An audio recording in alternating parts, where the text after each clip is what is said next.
Hi there crafters, it's Louise with you today, sharing a February 2023 scrapbook layout. Now I must apologise in advance, I cannot find the start of this video anywhere, but you didn't really miss much. It was a challenge for me, so I'm mainly just fiddling around with elements in the background, and I'm going to show you how I actually brought some extra mixed media into this layout.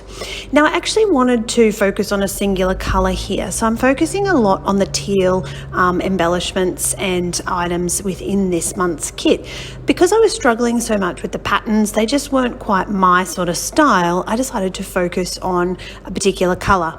Now I know that we got the Distress Oxide ink in the Lumberjack Plaid, but the red wasn't working for me, so I am going to pull out different versions of that Distress Oxide and use those on this layout.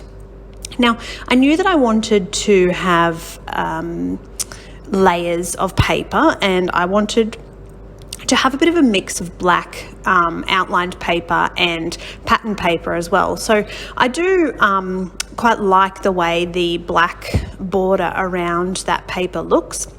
You could mount it on black cardstock if you prefer, but in my case I just doodled around it. That seems to be easier this way.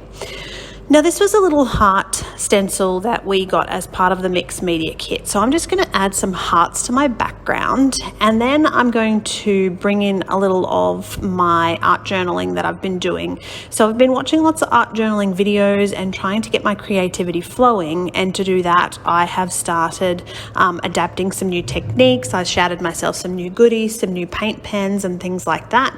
So firstly what I'm going to do is just add some doodling around these hearts. That just helps enhance them on the page. They get a bit lost in the background and I wanted them to stick out a little bit more. So now that I've got that white doodled border, I'm going to add some splatters, and I really love the way these paint pens give you that splatter effect. That's so cool, without actually having to get anything else out and make a mess. Now to add dimension between that background paper, I've got background hearts and I've got a star, I've got lots of things going on here, but I think it all comes together because I separate it with this piece of cardboard in the background. So it just lifts it off, and you can see that I'm working with a background and a cluster as well. So adding a few little embellishments and continuing on with a couple of different things here. I'm going to put some of the little enamel dots around. Now the alphas that came this month in that sort of darker green color, they don't have any letters, so sorry, they don't have any numbers, so I had to go through my stash and find a number. So my title, Cooper Turns 3, is 3 from my stash, not from this month's kit, but I'm sure you've got plenty of stash items and numbers that you can use as well. Now I decided that I'm still not happy with the way these hearts look, so I'm going to add just a little bit of black just to tie them to the black that I've got going on. I'm going to stick everything down, pop a couple of little embellishments on there, but I do love the way this turned out, and my tip to you is if you're stuck, pick a colour and create with that colour.